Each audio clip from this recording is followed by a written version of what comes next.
Hi, Sai here for Music Radar, and NAMM 2020 at day 3. You'll notice my voice is completely gone, well, nearly gone. It's going. It's going. Really well. Thank you. This is Alex, of course, aka Mylar Melodies. Alex has had the wonderful opportunity to have had a little longer play with the Hydrasynth than most. I'd like to pick your brains Fine, you can do that, yeah. about your observations so far. What cool things have you managed to kind of like eschew from it? Yeah, it's like, I mean, because it's super crackers. Why don't we play around? We can like make a couple of sounds and like do some modulation and stuff. And all that stuff. Do you want to go and sit down? Should we sit down? Let's sit down. I think we best. Oh, I can take a load off. So Right. it's also a fantastic opportunity to sit down, Yeah. which is like, it's actually Unheard really of. why we're doing this video. Yeah. Like. So obviously this is like the Hydrasynth. There's a mad digital wavetable scanning wonderfulness thing. There's like, one of my favorite things is the fact that there's a random button. So it's got like all these wonderful like, like nice sounds Yeah. that really cool people have made. Yeah. But if you push random, it will go, do you want to fully randomize the patch? And you say, yes, I do. And I say, yes, I do want to fully Yeah. randomize the patch. And you can just keep doing this. It seems to be making just like noise things. Oh! Big noise thing. It sounds like a voice. This morning. It's like basically, yeah. All quite noisy. So it starts basically randomizing the voice. And I was talking to Dominic, who's one of the designers, and he's like, we have ranges. So like everything is totally randomized by like every amount. There are like useful ranges of randomization. So while some are quieter and some are noisy and some are weird, they offer like starting points to find and build sounds. Yeah, yeah. Nice. It's a cool thing. It's crackers. But I would like, I haven't done this yet, but I legit think you could just, if you spent an afternoon of just randomizing and filling up a sampler with sounds, you'd just be like, right, now I've got all the building blocks to like build a track from. Yeah, And you're not like, it's that thing like, that's a totally randomly generated sound.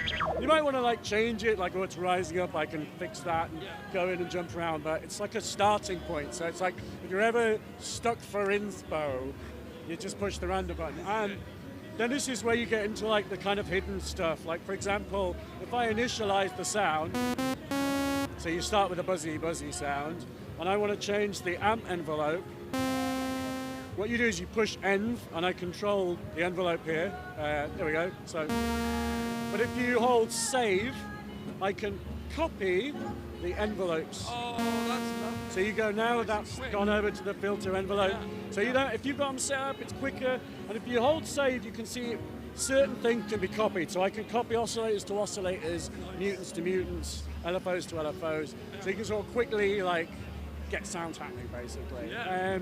So like some of the other stuff, like I was talking to Greg Glenn, who is the designer, one of the designers. Glenn's like, I've had this thing for 18 months and I'm still discovering things. Yeah, yeah. One of the things he was talking about was sort of automating like the mixer settings. So here's like one oscillator, here's two. Like check this out. So ladies and gentlemen, I hope you're wearing headphones, but you can pan the oscillators. So they're on different sides. So if I get maybe a different sound going on, like this. So you've got one on one side and one on the other. And then, of course, if we go and then copy, and then mess. Get it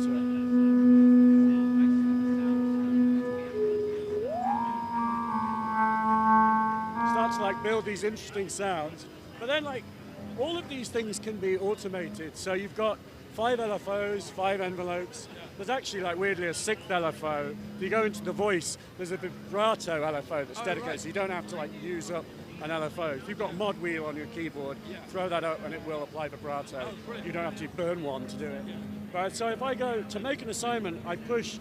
So obviously we're pushing all these buttons to jump around. I should say that's cool. If you never saw this thing, that means you can just go mixer and there is all the settings, an oscillator, and there are all the settings. It's not like buried and annoying. But if I go LFO to mixer, now I can apply LFOs to the volume controls of the mixers.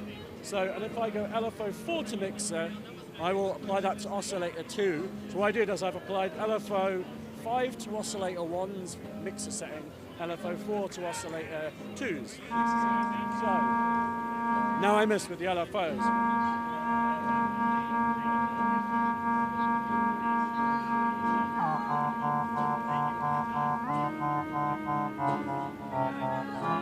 So it's like fading them in and out using LFOs. Yeah. And then I could use LFOs to control those LFOs. So I'll go LFO3 controls LFO4 by this rate. And LFO2 controls LFO5 by that rate.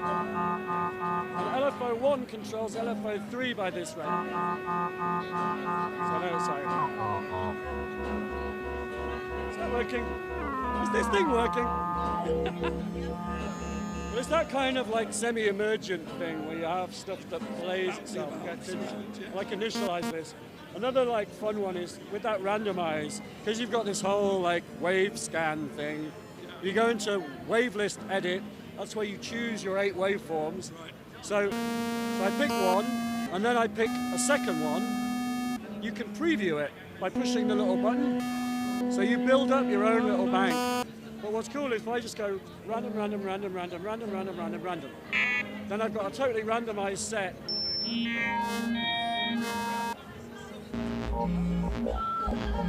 So it's just randomized the set. I should LFO control that wave scan thing, because that's cool, like this. And then, I believe they call that techno. And then, obviously you've got rates, you've got different waveforms. The one that's not immediately obvious is right at the end, it's step. And that's like a wave LFO step designer. It's a step sequencer. Yeah. And you can sync, you know, if I put BPM sync on and like arpeggiate, then I can design my own waveform stepping and I'll use it to control the wave scanning. So I go in here and I design the steps. Can you see this little screen? So how many steps do you get altogether? Up to 8. I might need to have longer, if I have long... I might turn this on. So that's it stepping through. Yeah. You hear there's like a hard slamming sort of edge there, which I don't really want. So if I come in here, I can go smooth. In the world of modular, we call that a lag processor. Smooth, it's smooth. Yeah, you can change and reduce the steps if you want that. 8s are good. And then you've got effects, reverb. Lashing to that, please. You what, darling? Lashing to reverb, please. Oh, yeah, yes. It is the way of it. The cloud. I really don't understand the sort of cloud reverb.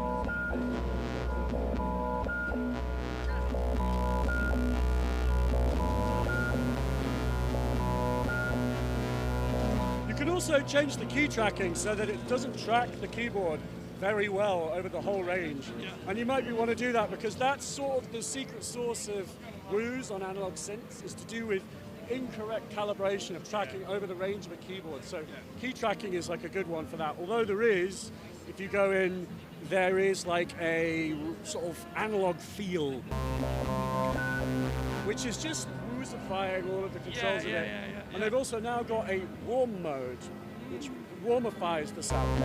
It's like a sort of tone sculpt that just like softens, takes some of like, obviously some of the sounds can be brighter and buzzier.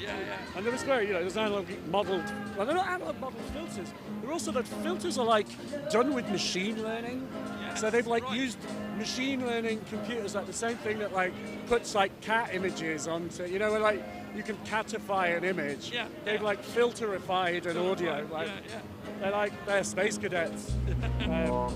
So yeah.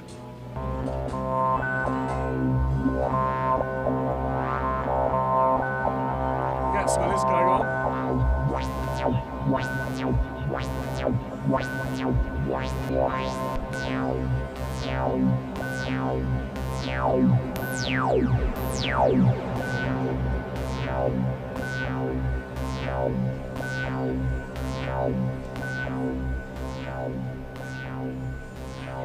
And then there's like effects on the end. We can add like choruses.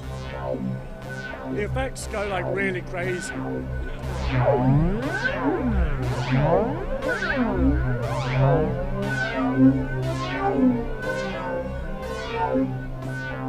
It's like, yeah, there's a lot to this synth. But it's like, I mean, I'm talking like a few little things, but there's like, my God, this thing is, it is super deep. I mean, we haven't even talked about like mutants. Obviously, mutators are like this capability where we can mutate a waveform. I'll show you like my favorite one. Okay. Obviously, there's like linear FM, which is always a favorite one because FM is how we do Aphex Twin pads. Yeah. So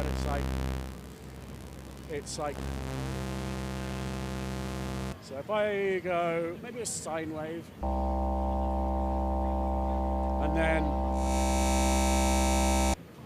and I do this.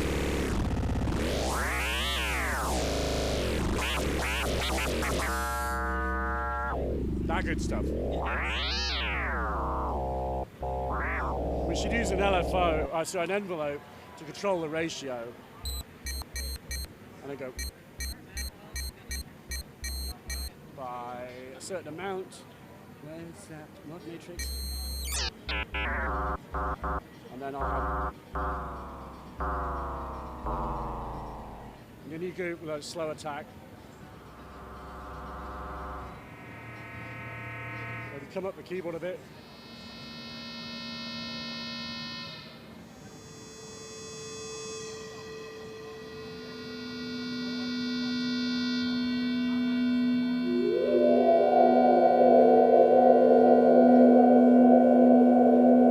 It's really nice.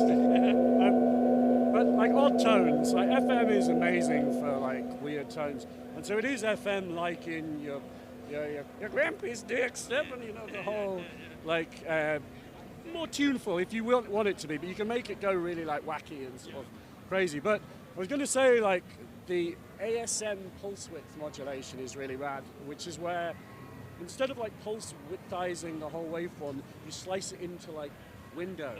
Each and one you jiggle each window. Nice. So jiggle those windows. You jiggle them windows.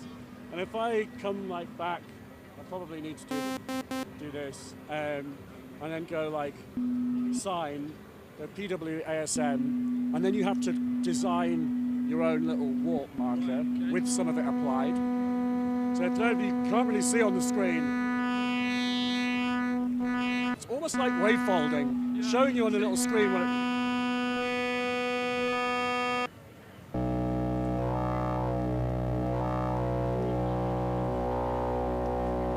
I like jiggling those little dials. I'm like, brings me joy. Yeah. So of course, can I jiggle them with the thing? Yeah, I can jiggle them with the thing. So if you go mutator, you then can choose each one of those 8 warp windows as a.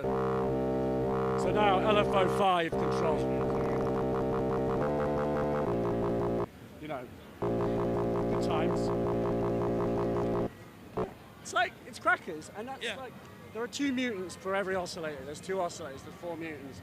And it's like rapidly gets to a point where I sort of just close. Yeah, it's almost like almost overwhelming, but in a happy sort of way. I'm like happily overwhelmed by this machine.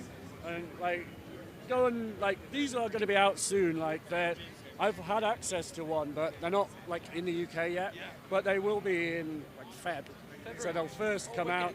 People can go and try them and actually play around.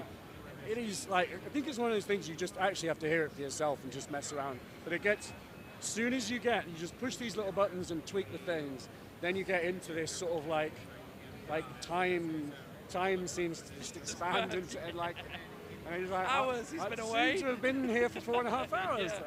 My friend Jeremy has been here for days. For days. I'm sucked in. That's good. Awesome. Well, so yes. Thank you so much for showing us how awesome this thing is. You're very welcome. Thank you, everyone. And my voice is slowly getting better, but it's going to break right now. Look at that. So don't forget to like, subscribe, comment, share, all that business, and check out musicradar.com for all latest NAMM news. There's not as much left because we're nearly finished, so we'll see you soon. Bye.